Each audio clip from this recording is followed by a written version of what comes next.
All right, this is just a quick reference here. This is a 2015 Nissan Murano. Had to put an evaporator core in it. Easiest way to do it, start off, you take off the cowl, windshield wiper blades, the motor and all that. There are no studs coming through the box over here on this side. You got your lines, take the lines off, and the expansion valve, go ahead and take it off. And then up under here, behind this piece of foil tape, there's I think it's a 12mm bolt that goes into the frame. And then on the inside in here, there's a couple little cheats you can do. The center console here, the shifter, the little chrome piece on the bottom, once you get the shifter back, you pop it down, you take the little clip off the front of it, and then the shifter comes off. And then this center console piece here will all just pop up, take it out. There's a screw here and a screw here on each side. These pieces come off. I went ahead and pulled both the seats out. And then you got these pieces down here. Once you get the seats out, you take this piece off, this piece off. There's one screw under this little rubber piece right here, and then this top part just pops up and off. And then there'll be two more screws back here in the back once you pop that off, and then you can pop that rear piece off, and that'll allow you to get these side panels all off. Once you got those off, you pull your glove box, pull the side trim off, just pop it off both sides. This lower kick panel, there's a couple screws down here on the bottom. It's two 10mm bolts here that hold the hood and gas release. I think there's one more Torx bit down here. You take it off and you can fish it around, and you leave the airbag bolted on. Once you get this piece off, you can get to the bolts on the airbag real easy. And then you gotta take this lower piece off of the steering column here, be one bolt in it, and then you got to unplug all the stuff off the steering column, pull the column out. Once you turn it, you can see the bolt in the bottom. I just put a nice paint mark and pulled the shaft off of it, pulled the column all out.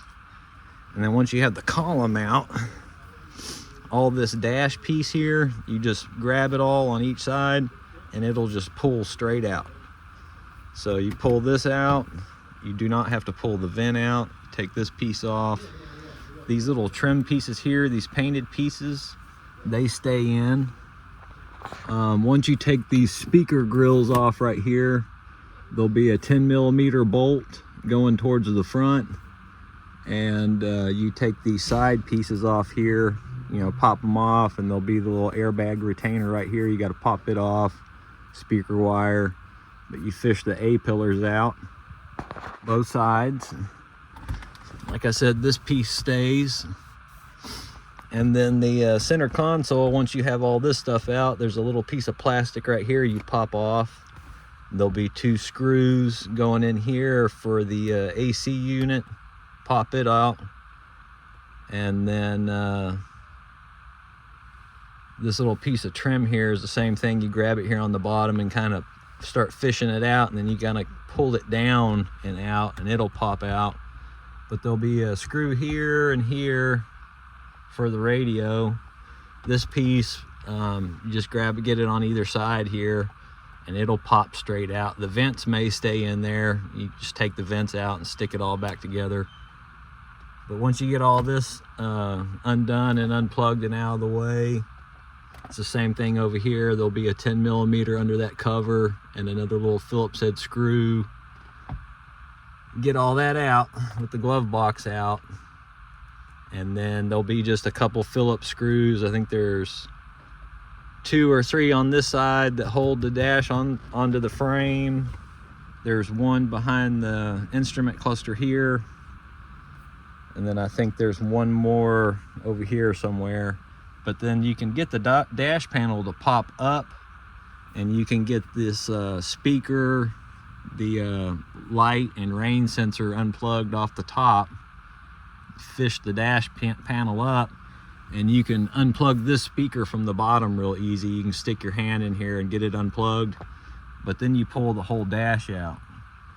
The real trick is once you get this dash cap off and out, the bar across, what I did is I took the bolts off of either side of it, and down here there'll be a metal brace with some 13mm nuts. You take all that, there'll be 2 down here and 2 more up here, and I think there's one that holds the center console. Take all those nuts off and get all the bolts out of it, and you can grab the bar over here on this side and pull it up and back just enough with all these other brackets loosened and kind of popped off the studs. You pull that bar back about 1 inch, and it'll give you enough clearance to pull that blower motor housing off of the box, and it'll all come off on one piece. There's a bolt that comes in from the top going into it here, a 10mm, and then one more on the bottom here for the blower motor unit. And once you get it off, there's another piece of plastic, couple Phillips head screws, and then you'll see your actuator for the mode door here. Take the actuator off, and then once you get those screws out around the plate for the evaporator core, the evaporator core will just slide right out. So you don't have to pull the bar all the way out. You just have to get it loosened up on both sides and get these middle pieces enough to pull this bar back about 1 inch, 1.5 inches.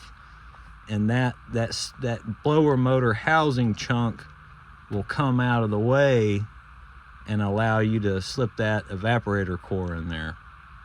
And then it's the same thing. You just kind of put it all back together. It's really not that bad. Like I said, this whole center console assembly, you don't have to pull it all the way out. You just got to get all these side pieces off, and those nuts on those supports on either side of it to allow that bar to come back just a little bit.